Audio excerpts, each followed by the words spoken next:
Herkese merhaba arkadaşlar. Şu an Kaos Arenası'na gideceğiz. Ve TR Ay Yıldız senelerin loncası yine aynı şekilde Kaos Arenası'nda savaşıyor arkadaşlar. Evet, şu an katıldık.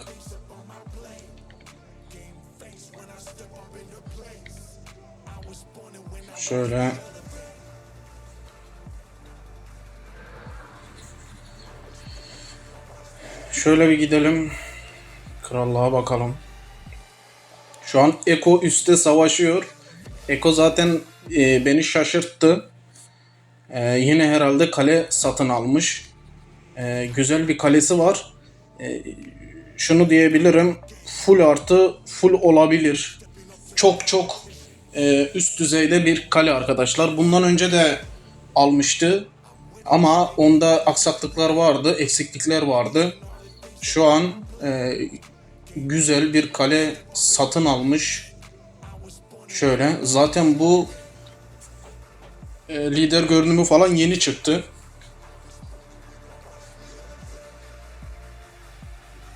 Şirin Baba'yla da herhalde Eko oynuyor.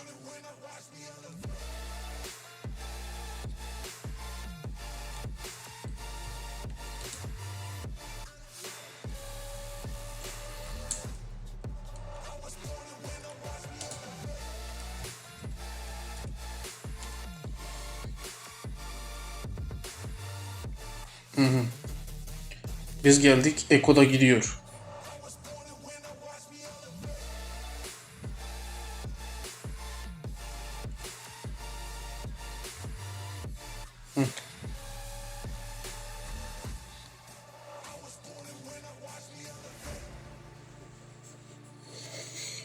Hoş bulduk arkadaşlar.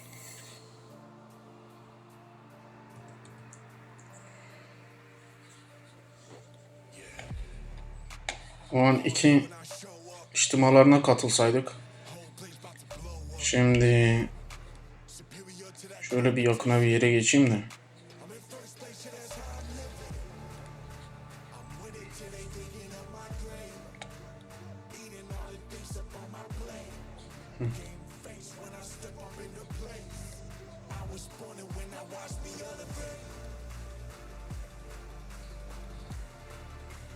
Bunun ejderhası niye değişik renkte ya? Herhalde seviye arttırmış bu. Biz de arttırdık da son seviyede acaba rengi mi değişiyor? Ne yapıyor bunun? Şimdi biraz yaklaşalım.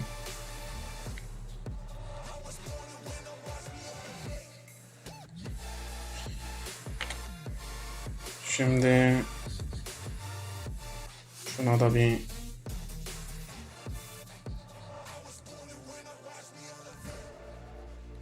emojiler nerede ya?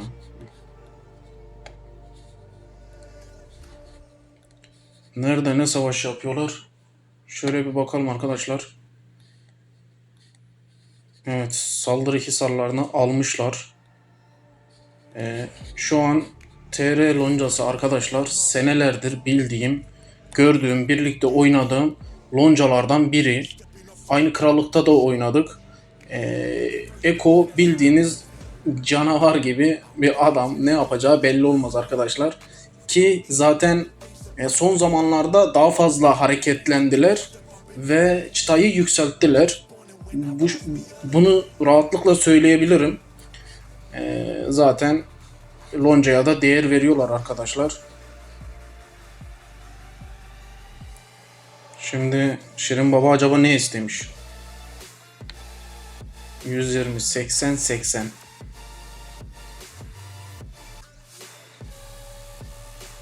Bunu normalde bir iki taneden sonra kaydetmem lazım. Yo, bize denk gelmiyor. Adam şey yapmış ya. Neyse, şimdilik şunu işlemeye çalışayım da.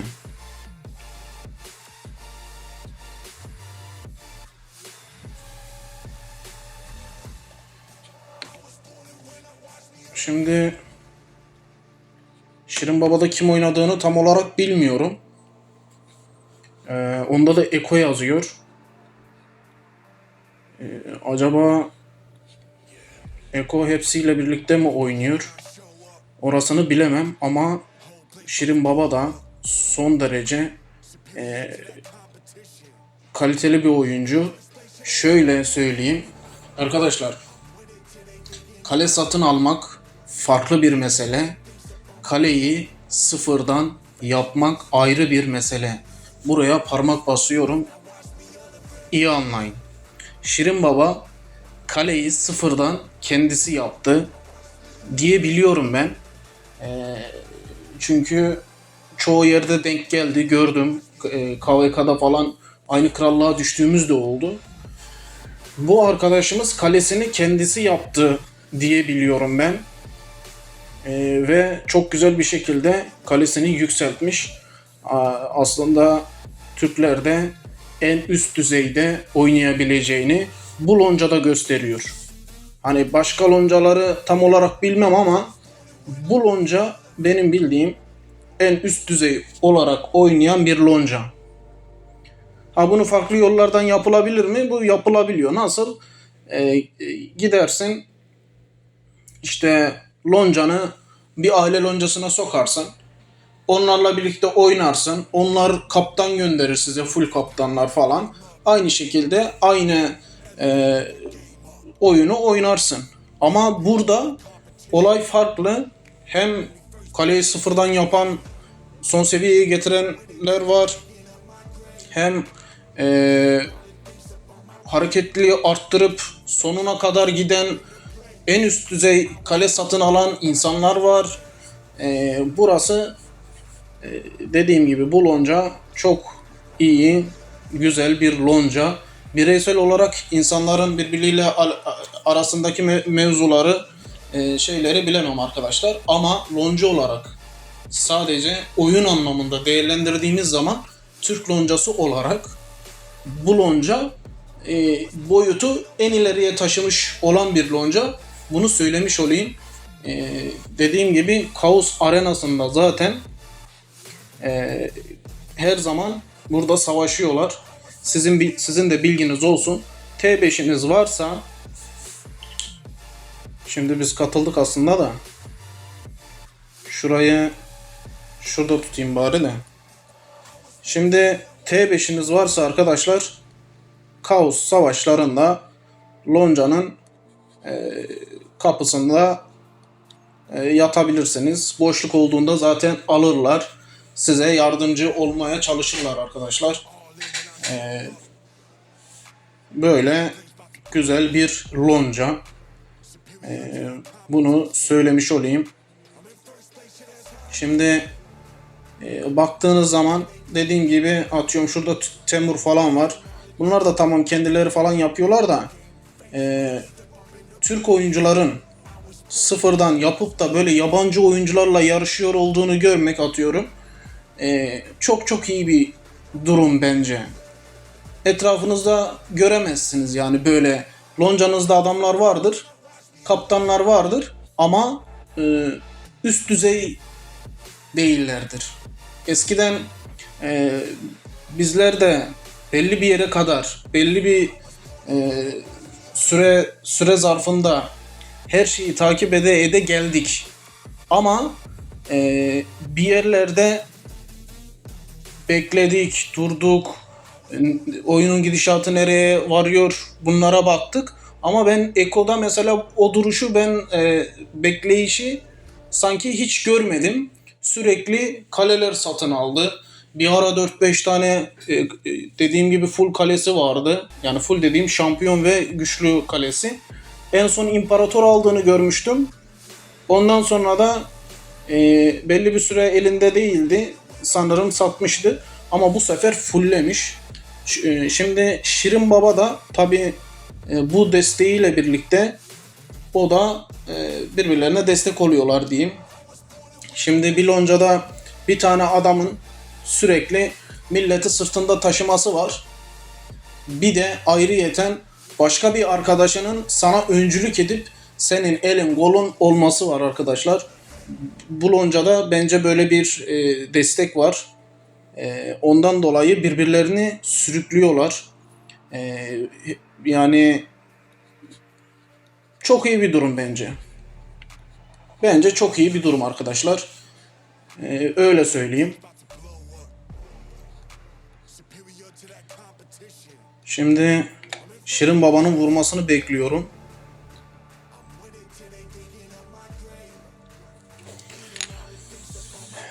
Dediğim gibi arkadaşlar, bu lonca için aslında söylenecek çok şey var. Oyun anlamında söylüyorum. Herkesi tanıyamazsın, bilemezsin elbette. Ama dediğim gibi bu lonca tam bir savaşçı lonca. Türk loncaları içerisinde dediğim gibi başı çeken loncaların ilk üçünde varlardır. Belki ilk birindeler yani. Öyle söyleyebilirim. Hani birbirlerine destek anlamında olsun, kendi sıfırlamaları olsun, bu tür savaşlar olsun.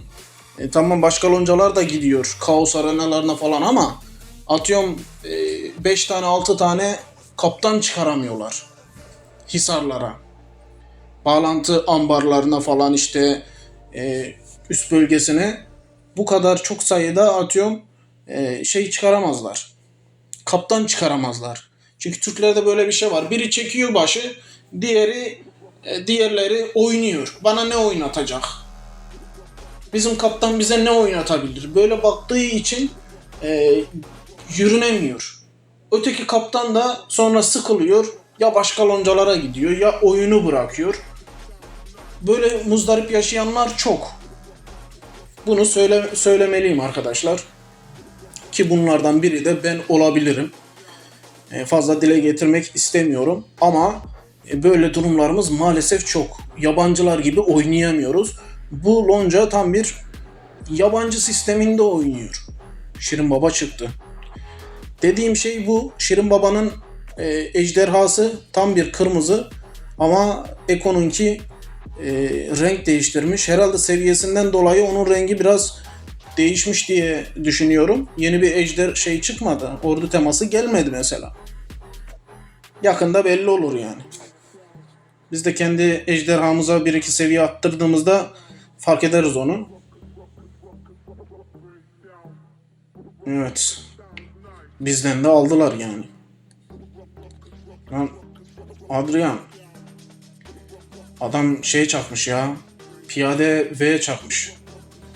Piyade V okçu piyade okçu süvari vurmuş. Gidelim bakalım.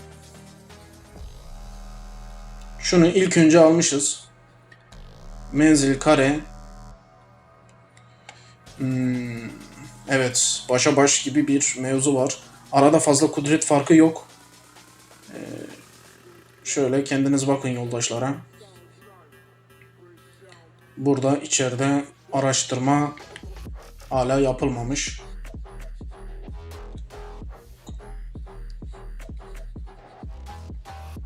Evet. Buradan mix giderken burada okçu ve süvariye vurmuş. Şimdi ikinci içtimanın da zaten buraya alması 2-8 asker var içeride zaten. Bu da peşimize girdiği için büyük ihtimal zaten neyle vursa vursun büyük ihtimal alacaktı. Bunun içtiması da dolmamış da Adrian'ın. Ama piyade ve gelmiş arkadaşlar.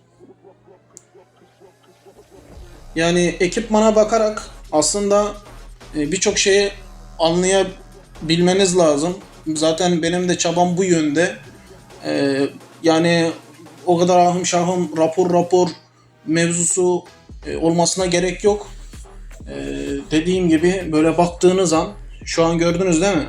Anladım mesela ekipmanından ne olduğunu, ne gelebileceğini, hangi formasyon kullanabileceği. Şimdi mantık yürüttüğün zaman bu Adrian zaten ikinci peşimize çıktı. İçeri vurduk, peşimize çıktı. İçeride asker azaldığı için dediğim gibi neyle vurursa vursun büyük ihtimal zaten alacaktı. Zaten almış. Biraz daha yüksek askeri olsa belki lideri götürecek. O derece içerideki asker azalmış durumda. Bu normal. Zaten burada asker ölmüyor. Şimdi Osman da içtima açtı. Nerede Osman? Yok. Adrian içtima açtı. Şirin Baba. Doldu. Şimdi ordu büyüklüğü açmış. 543k. Evet. 2643 görünüyor şu an. Bayağı güzel bir kapasite. Kişisel burada vurma sıfırlamada. Piyadeyi de zaten 3. seviyeye yükseltmiş.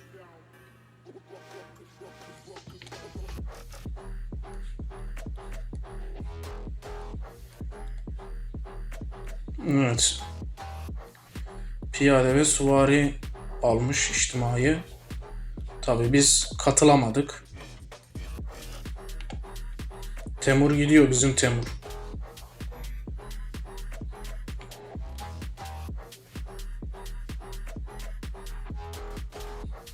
Savunmadılar.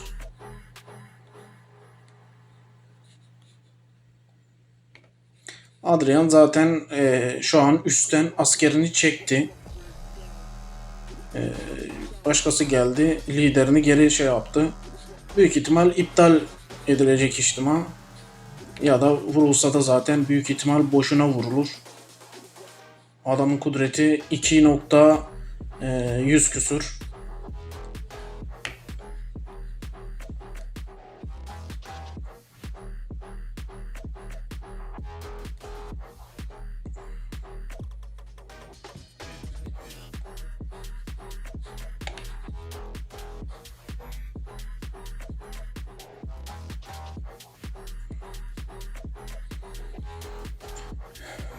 Evet arkadaşlar.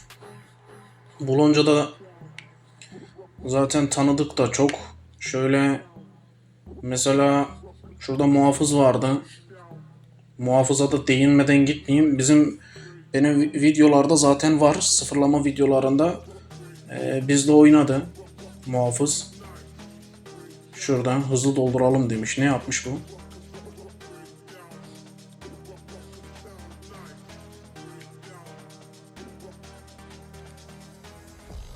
Niye başka yere gösteriyoruz ya?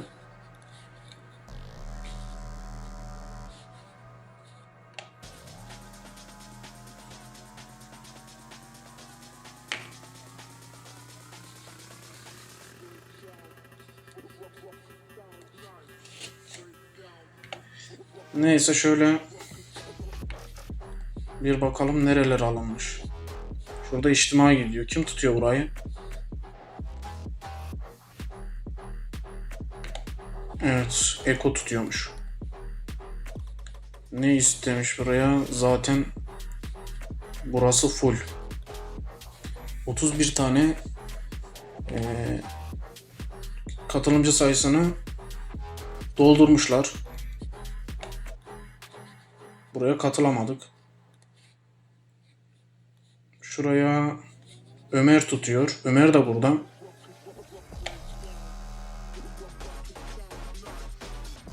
Evet, burası da doldu. Nereye bakıyorsak orası doluyor. CEO bizim loncadan da diye hatırlıyorum. Evet.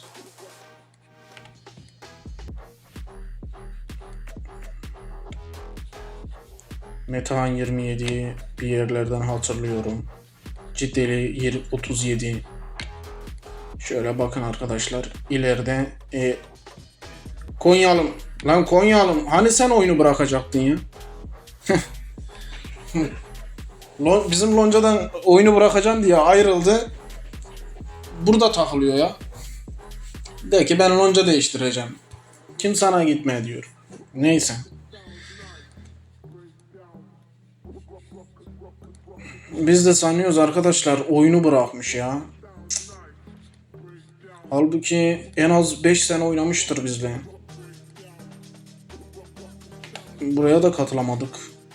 Şuraya bakalım. Burada bir boşluk var. Boşluk var ama yok. Katılınmıyor. Kişi sayısı dolmuş.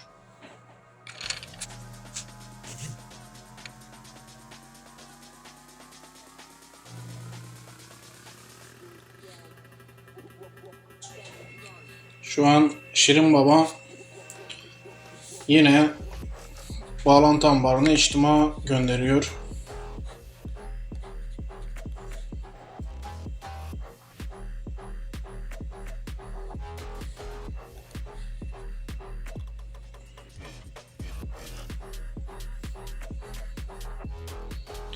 Evet, internette zaman zaman sıkıntı yaşayabiliyoruz.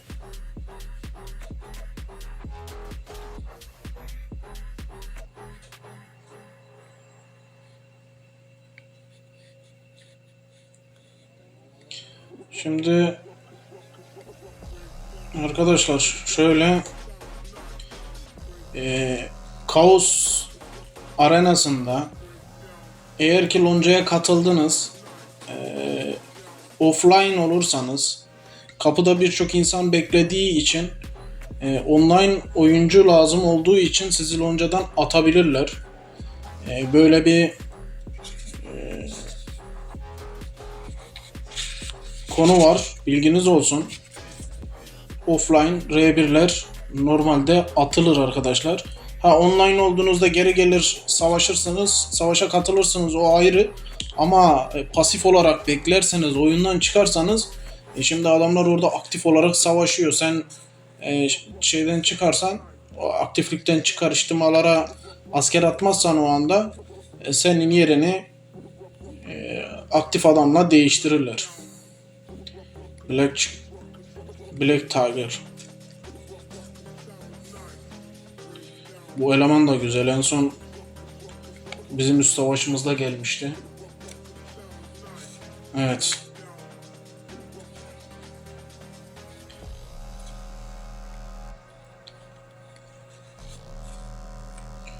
Şimdi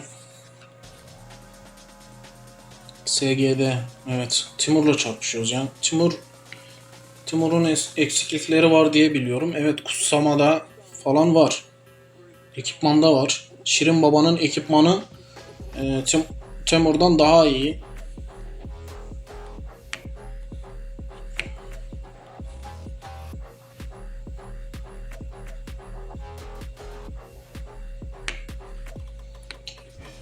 İçtima fullenmemiş. Uzaktan asker bekletiyorlar.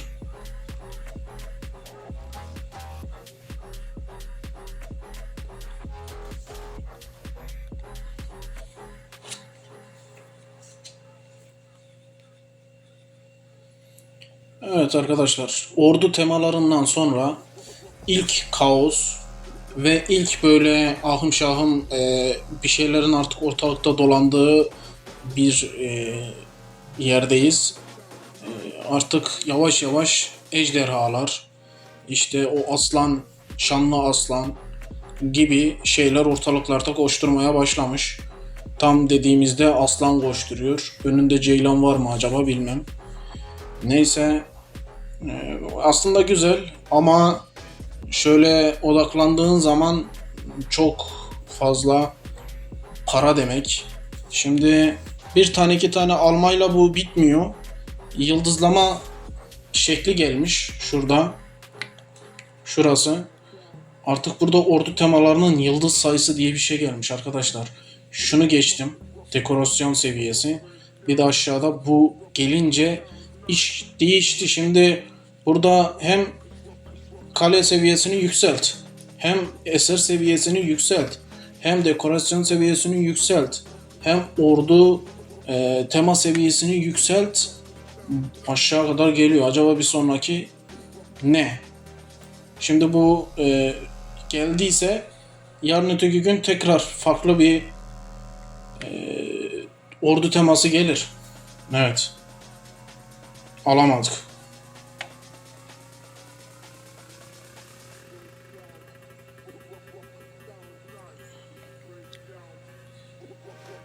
Şu an içeriği alamadık. Temur ne yapıyorsun? Doğruyu söyle. Ekipmanı değiştirmiş herhalde. Burada birkaç tane ekipmanla 15 yoktu. Değiştirmiş gibi. Ya hemen hemen birbirlerine aslında eşit gibiler de bir tık Şirin Baba daha güçlü. Ama tabi bu da yoldaş. İşte sen söyle, formasyon bir şeylerden kaynaklanıyor. Şimdi ikisi aynı yoldaşı kullanmamıştır. Şöyle durumuna bakalım.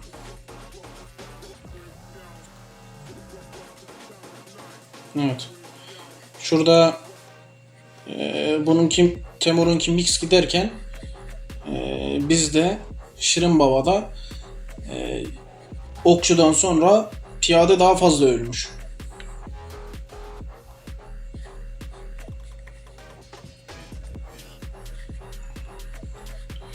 Ama Şirin Baba'nın yanına gelsek iyi olacak aslında. Savaşıyor adam.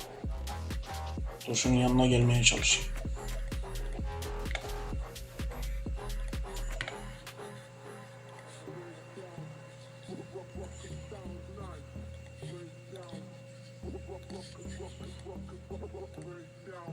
Ah. Lan tam zamanında geldi.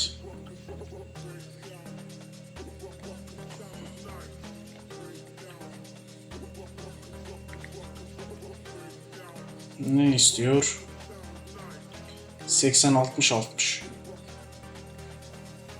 80 60 60.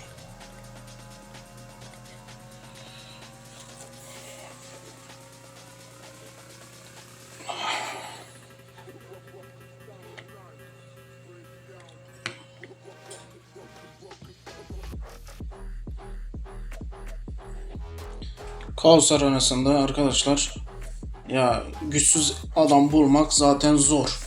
Ne kadar full olursanız olun karşıdaki de full geliyor. Güçlülerin kapıştığı yer zaten. Ondan dolayı herkes güçlü sayılır. Şu an diğer Türk loncalarından TR loncasına birçok kişi zaten gelmiş durumda. Yani gelmeye devam ediyorlar. Kapıda insanlar var elbette. Yazanlar, çizenler kapıda. Şurada. Sürekli siliniyor da Kaos Arenası için loncaya geliyorlar. Ara ara arkadaşlar şey yapılıyor. Farklı loncada toplanıyorlardı benim gördüğüm kadarıyla. Şimdi direkt kendi loncalarında toplanıp görevleri yapıyorlar. Dediğim gibi sizler de boşluğunuzda loncaya katılıp hem yardım edebilirsiniz hem görevlerinizi tamamlayabilirsiniz. Arena savaşında. Şimdi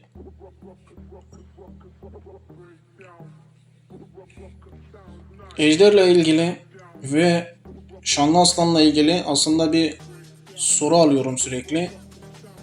Aslan'ın ikisini de aslında seviyesini arttırdık da hızlarında nasıl hızlanıyorlar gibisine. Acaba hızlandılar mı, hızlanmadılar mı onu tam fark edemedik. Arkadaşlar onu ileriki zamanlarda bakacağız. Şimdi benim gördüğüm kadarıyla zaten 5 yıldızlama yapılıyor. Orada şey var. Biri saldırı değeri veriyor, biri savunma değeri falan veriyordu. Onlar arttırılıyordu. Ayrıyeten orada özellik olarak hızları da artacak gibisine bir şey yok. Normal kendi başına gönderdiğin zaman askerine hız basabiliyor. Niye böyle sorularla geliyorlar ben anlamadım. İçtima niye yavaş gitsin ki? Orasını tam kestiremedim. Birçok kişi bana bunu soruyor. İçtima çıktığında çok yavaş yürüyor diye. Evet. Şu an Dolly vuruyor.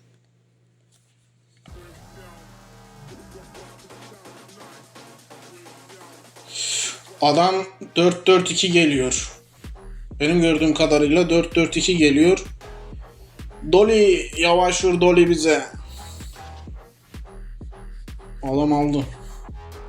Adamlar sistemi biliyor arkadaşlar. Bak menzil kare mi duruyor? Hala menzil kare duruyor. 4-4-2 geldi. Herhalde piyadesini arttırdı da vurdu bu.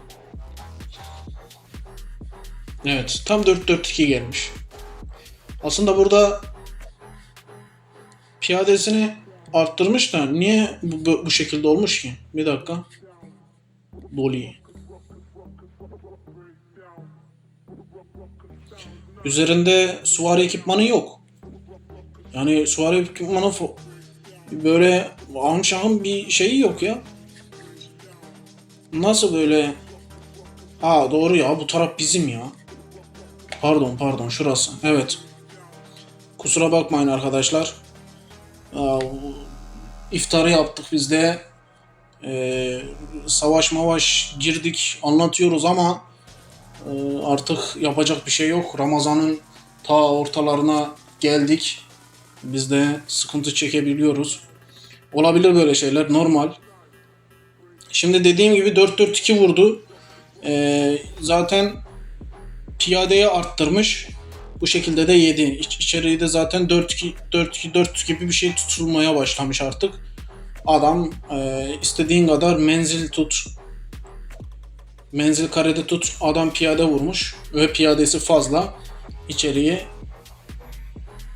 piyade kare tutuyoruz biz. Adam menzil kareyle yemiş. Çünkü arkadaki destek piyadesi daha çok adamın. Bizi yemiş.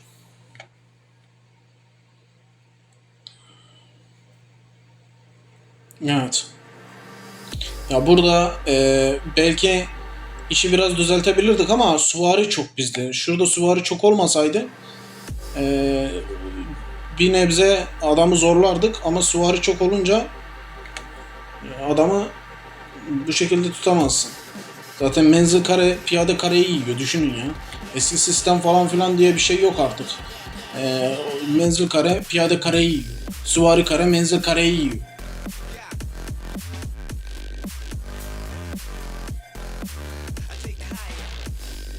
Neyse bir dakika, 6-5-9. Tam benim formum.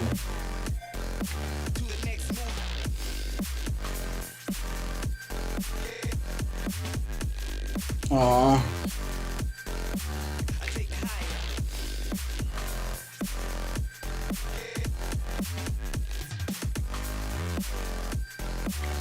Tam oturtmayacağız ama neyse bunu fazla koyalım. Aslında fazla asker atarım da arkadaşlar. Hani diğer kişiler de katılsın diye fazla göndermiyorum. Şimdi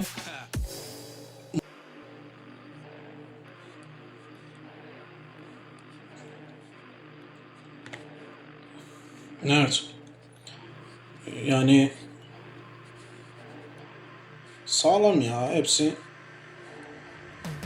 hepsi iyi durumda yani, kalelerin çoğu.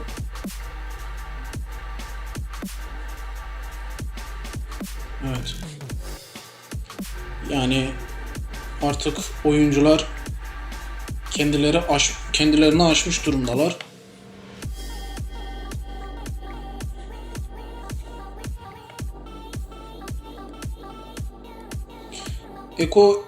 Eko'yu kaçırdık. Eko erken gitti. Yani belki saatler önce başlamış olabilir de biz biraz geç geldik. Geç girdik. Belki de onlar çok savaş zaten yaptılar.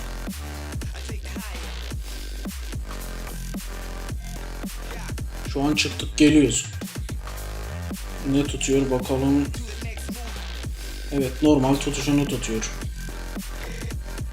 Farklı bir modu yok. Değiştirmedik. Alamadık.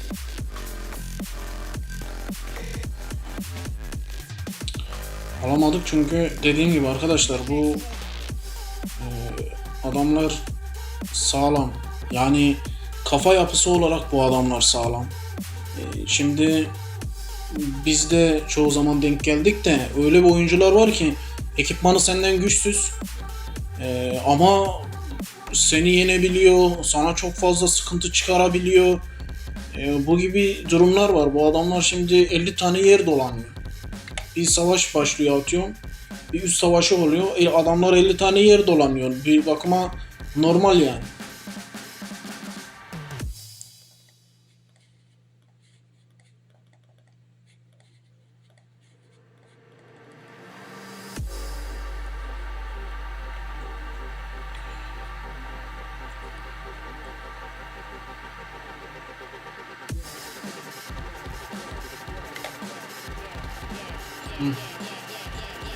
Osman duramamış, yine gitmiş.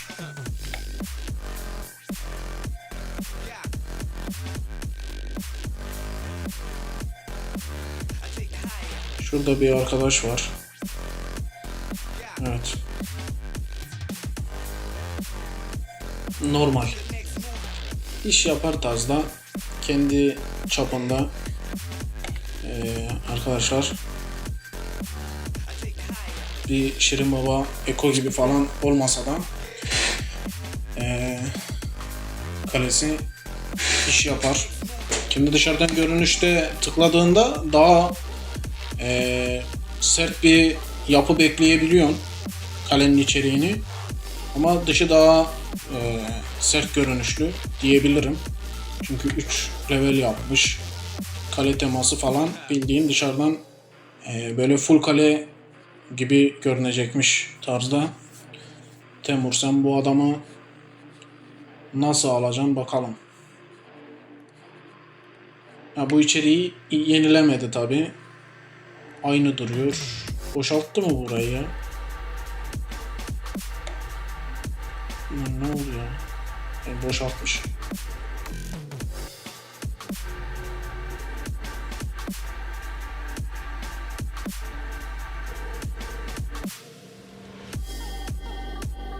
Lan bizim internetimiz mi çekmedi? Bu muhafız burada. Daha yeni burada değildi. Allah Allah, bir gel git mi yapıyor? Ne yapıyor bu? İnternet mi çekmedi? Orasını anlayamadım.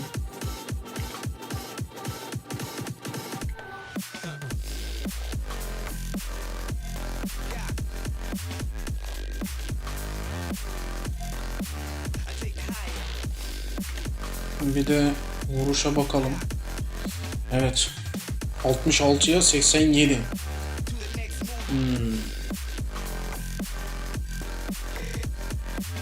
Menzili karede adam sağlam tutuyor. Şöyle bakıyoruz. Süvariyi çok arttırmış ya. Bu daha fazla 6-5-9 yapmış. Yine yanlış yorumlamıyoruz değil mi? Evet. Daha fazla 6-5-9'u abartmış yani.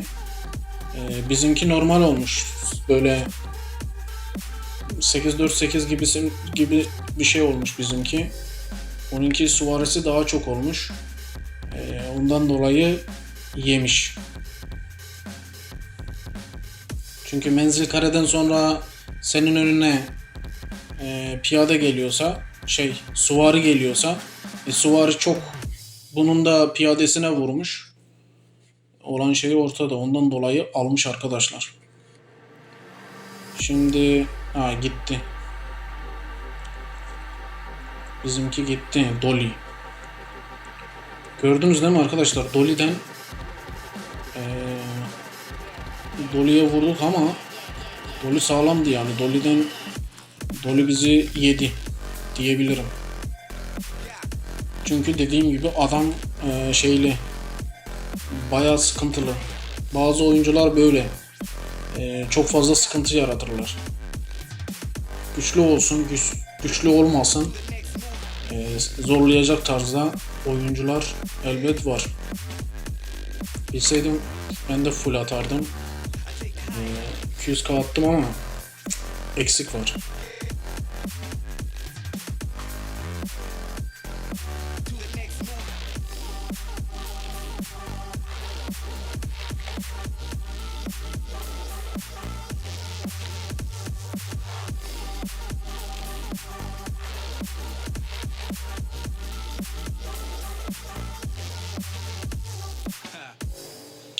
İçtimalar niyeyse dolmamaya başladı.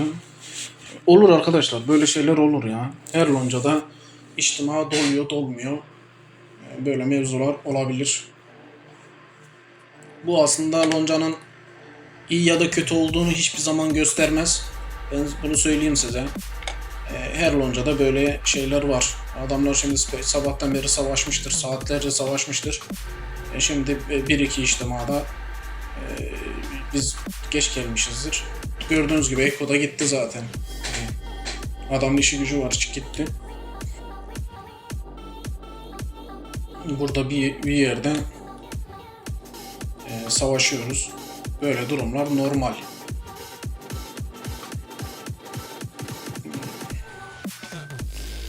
Dolmadı.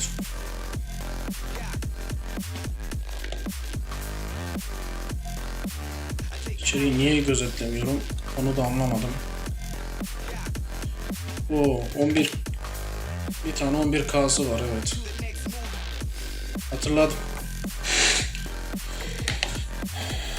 Görüyorsunuz mu? Adam bu da 659 yapacak herhalde.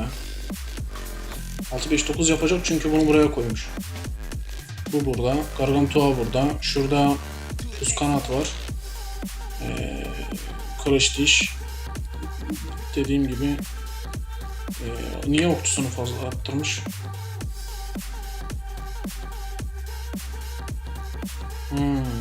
Şunlar da okçu.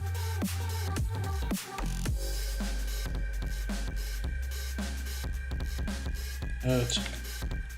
Doğru. Adam sistematik çalışıyor boşuna demiyorum yani. Bu işin sistematiği aslında.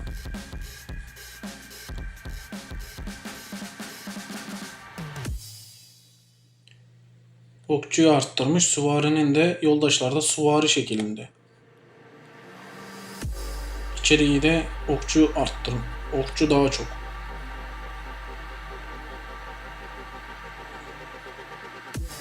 Ya bizim içtima şu an yarım. Evet, yarım yani. Alamayabiliriz.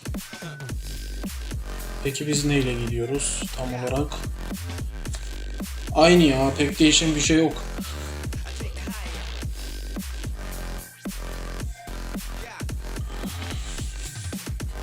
Farklı bir şey yok. 659'du sanki bu içtima. Bakayım bir tekrar. 569 pardon. 569. Nasıl 569 çıkmış ben anlamadım. Piyade hiç 5'e benzemiyor. Piyade hiç 5'e benzemiyor ya. Suvari ile eşit.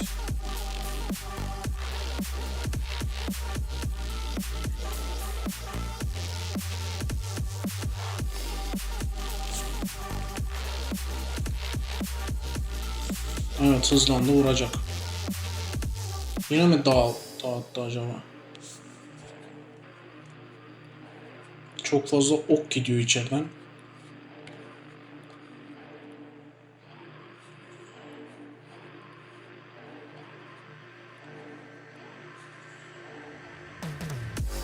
Dağıttı. Evet.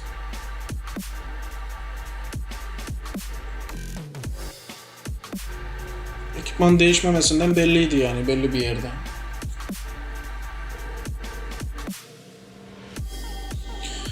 Evet arkadaşlar. Şimdi Kaos Arenası videomuz bu şekildeydi.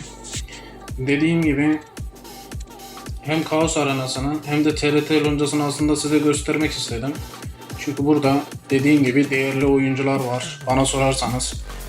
Kişisel anlamda ben bir şey demiyorum. Hiçbir loncayı bu şekilde şey yapamam. Sadece oyun anlamında arkadaşlar çok çok iyi bir Türk loncası diyebilirim.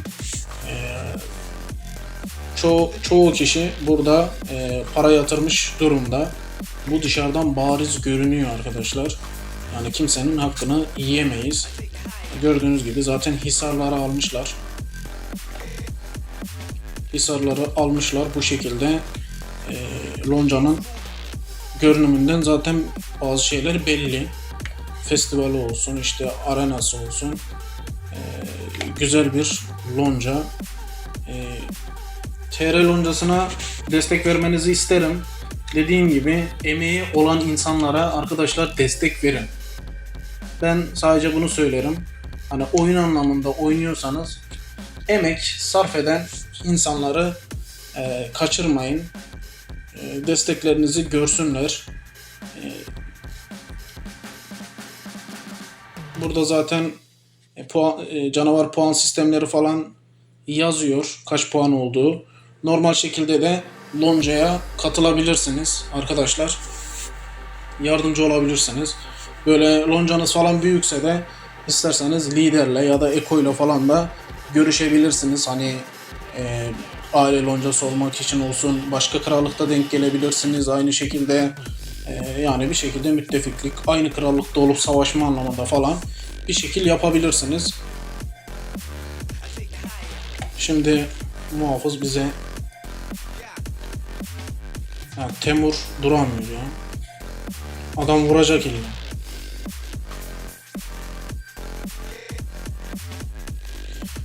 Temur vuracak arkadaşlar. Adam savaşçı ya. Bu adamı tutamazsın zaten. Durmadan savaş arayan bir kişi. Çok denk geldim. Yanında birlikte savaştık. Nereye gittiysek geliyor yani. Daha geçen bir tane videoya geldik, girdi ya. Bir tane savaş vardı. Geldi oraya girdi. Orada da bahsettim zaten de. Dediğim gibi arkadaşlar, Kaos Arenası bu şekilde. Kısaca bir de özet geçeyim. Burada arena savaşında arkadaşlar askeriniz ölmüyor. Burada gelip hisarlarda savaş da yapabilirsiniz. Başka loncalara katılıp da aynı şekilde savaş yapabilirsiniz. Görevlerinizi tamamlayabilirsiniz. Bir yandan şunları alayım bari. Görevlerinizi tamamlayabilirsiniz. İşte buradan hediyeleri alabilirsiniz. Dediğim gibi T5 askeriniz ölmüyor.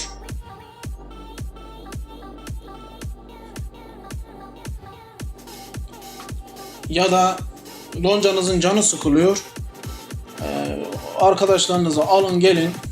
Burada şurada arkadaşlar şöyle atıyorum, rastgele tıkladım. Ya burada o kadar insan geliyor ki burada herkes kendini denemeye geliyor. Herkes kendini burada deniyor. Adam kalkansız bekliyor mesela. Senin gelip ona içtima yapmanı bekliyor. Ne bileyim, ya da sen aynı şekilde gidip orada kendini deneyebilirsin. Gidip orada sana içtima vurdurabilirsin.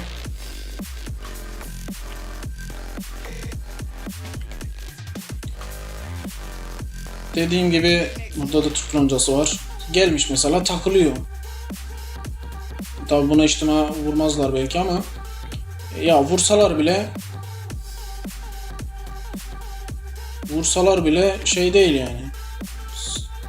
Sıkıntı yok. Aha da benim düşman. Ulan tam bunlardan bahsettiğim zamanlar, benim kendi savaşlarım zamanları, aha benim düşman loncayı buldum ya. Ulan bir ara ben bunları denk getiririm de şu zamanlar bir düzelsin.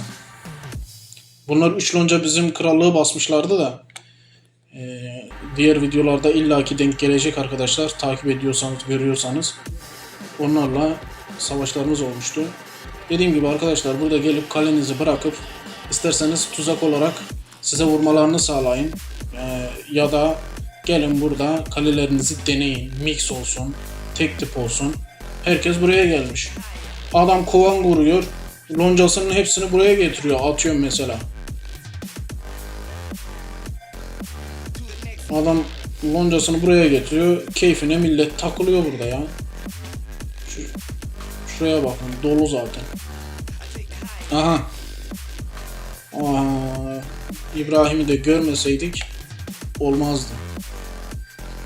İbrahim de beni nerede görse loncasına çağırıyor. Ulan İbrahim, gelmeyeceğim ya. Gelmiyor. Gelmiyorum. Yeter ya. Milleti sıkıştırma. Her gördüğünü loncana çağırma. Yeter. Böyle arkadaşlar. Bunun loncası da bu şekilde. Yani zaten lonca dolanıp arıyorsanız hepsine bakın. Hangisi güzel gelir ona göre seçin. Şimdi mesela TR loncasını gösterdim. Katılın diyorum ama gidip de farm yapıyorsanız bu adamlara göre değilsinizdir. Onun için savaşan loncaysanız TR loncasına gelin. Biraz böyle farm loncasıysanız İbrahim'in loncasına gidebilirsiniz. Gidin orada farm yapın. Biraz da kudretiniz yüksekse zaten size atmaz. Ona bence kudret lazım. Bunlar burada ne yapıyor ya? Kimi şurada birini sıfırlıyorlar. Ha, şunun kaptanına bakayım bari. Evet, kaptanı iş yapar tarzda. Fena değil, iş yapar arkadaşlar.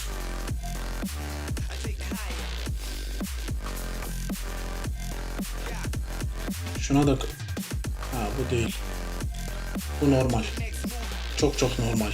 Öyle değil. Evet arkadaşlar, videomuz bu kadar. Adam kovan vurmuş, görüyorsunuz mu? Ha, güzel aslında ya. Kovan vurup orada takılacaksın.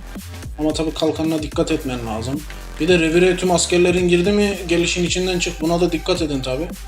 Askerlerinizi çok fazla revire gönderirseniz işin içinden çıkamazsınız. İlla ki sizin çıkarmanız lazım.